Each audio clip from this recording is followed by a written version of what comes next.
This is Choice Radio 99.9, and you are listening to the Sunday Features, and I will be your host, Lynette Mushia. According to UNICEF, more than 1.2 women all over the world do not have access to basic sanitation.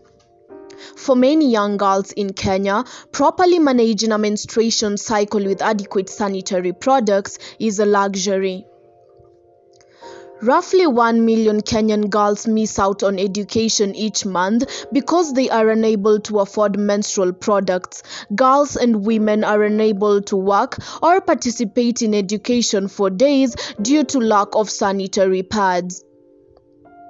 The Ministry of Education says that girls who cannot afford sanitary towels loses at least 4 days of learning every month during menstruation, which is approximately 39 days in a year. We talked to one Timothy Mukua, who is one of the few people helping end the period poverty in Kenya. Timothy is the founder of the Let a Girl Be Foundation, which aims to keep the girl child in school by avoiding or trying to solve issues in relations to gender-based violence.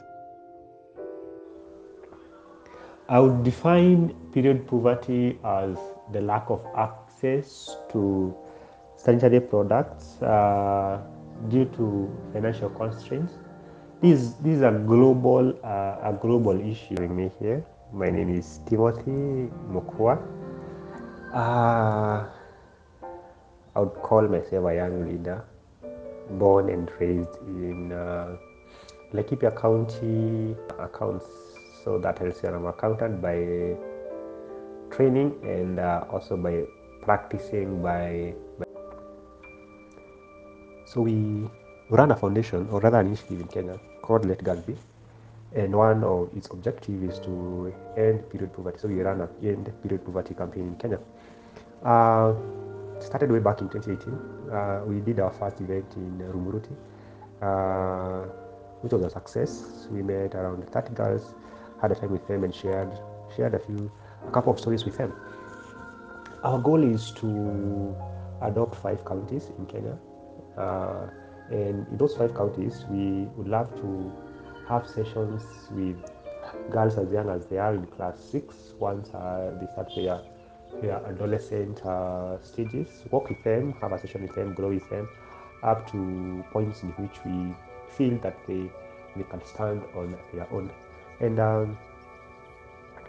one of the mission is to ensure that these girls don't miss classes because they lack a sanitary towel, or they are out of school because of FGM, or they are out of school because they've been forced to early marriages. So those are the 3 things that we work on. Number 1 is end poverty. Number 2 is fight FGM, and also ensure that we have a zero cases in early marriages. On what inspired me to start this foundation, I would love to take you back to my early years. So my mom is a children officer with the county government of Laikipia, and when growing up back in the days, I would watch her do rescue missions for girls who maybe are running away from FGM, maybe from girls who want to be married off to older men. And by then I was still young, and I feel so much convinced right now that this seed was maybe planted then.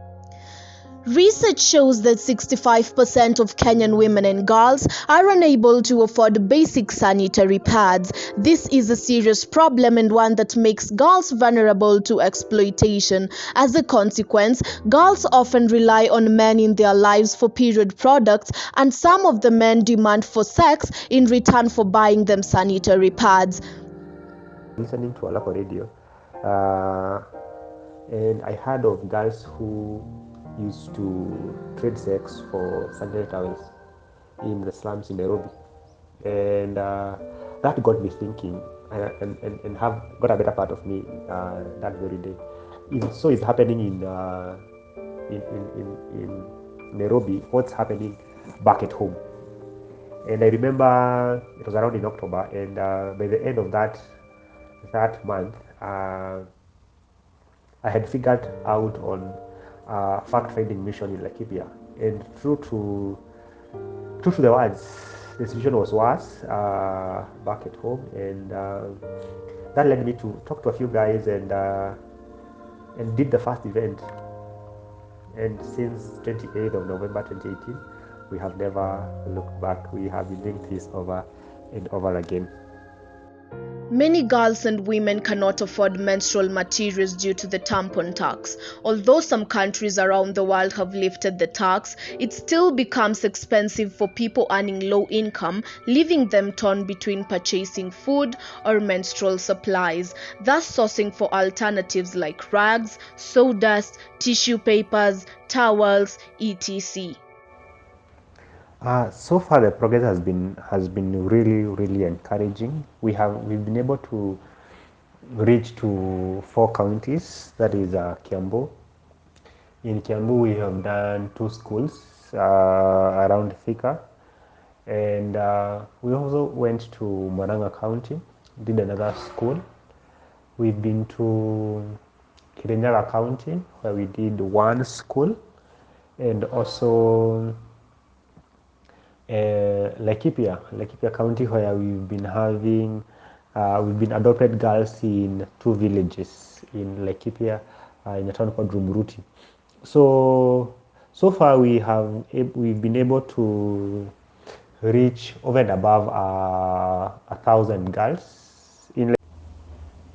I would say one of the biggest challenge that we have come across so far is the big number of girls who would really love to reach out, because over and over again we have noted that we there's a big number that needs to be reached out. For example, in Laikipia, we've done only 2 villages.